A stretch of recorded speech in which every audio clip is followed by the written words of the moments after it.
this one that I tried last year.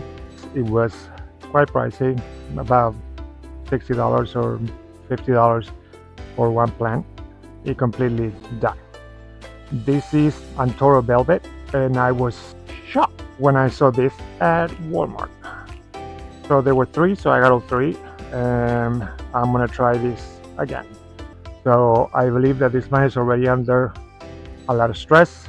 So let's finish the stress and planting, because it's hard to use this one of them as a control and the other ones as an experiment, because like I have mentioned before, I truly believe that each plant is different from each other. They are troopers and the drama queens.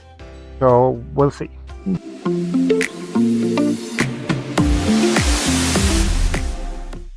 And I have, when I did that repot that is lost somewhere in my files, I did a lot of research in it, and but despite of that, it just died. But in the research, I found that this is quite a really finicky alocasia. First of all, they were less than 20 bucks each, probably $20 with tax and everything. So this is going to give me a chance to possibly put them in different mediums. I want to address them this right away, because of the big box stores, the plants that are going to Walmart in general, of the ones that I've been going to, are the ones that are being more neglected than any of the other stores. Alright, so this is the first Antoro.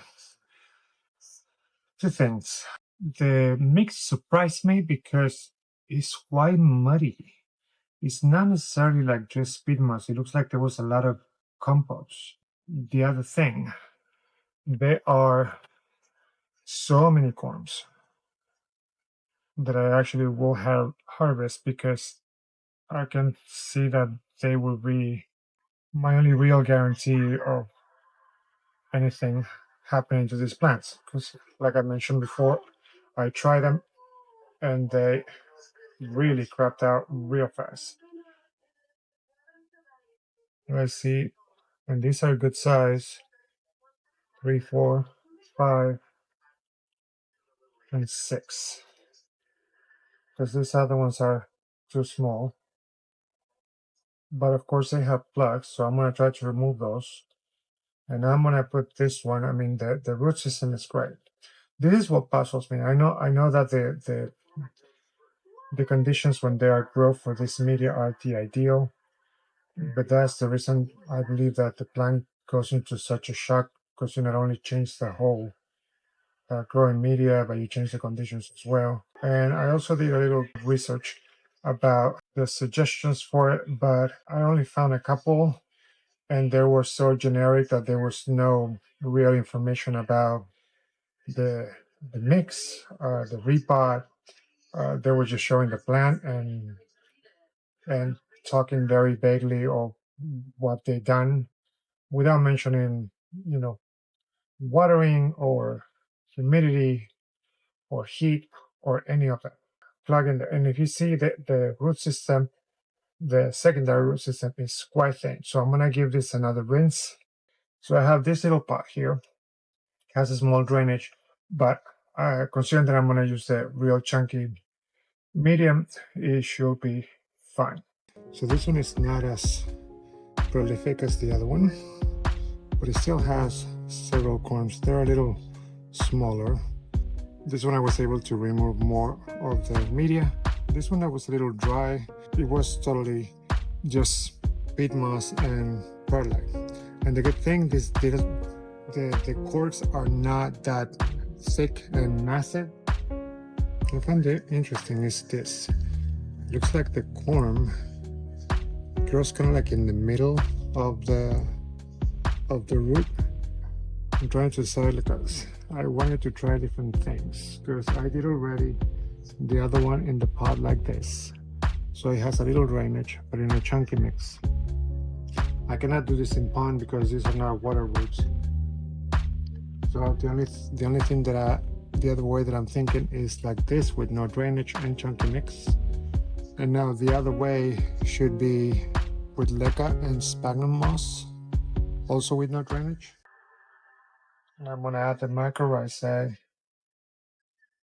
the diatomaceous earth and the systemic on top. And then with the watering, just gonna start sipping them. Maybe they're all successful. We will find out together. The last time that I did this, also made a mistake of dividing them, which also may have expressed the root system a little more, but they both went down. I believe I put them in chunky mix and with drainage, but they both went down in a matter of a week or two.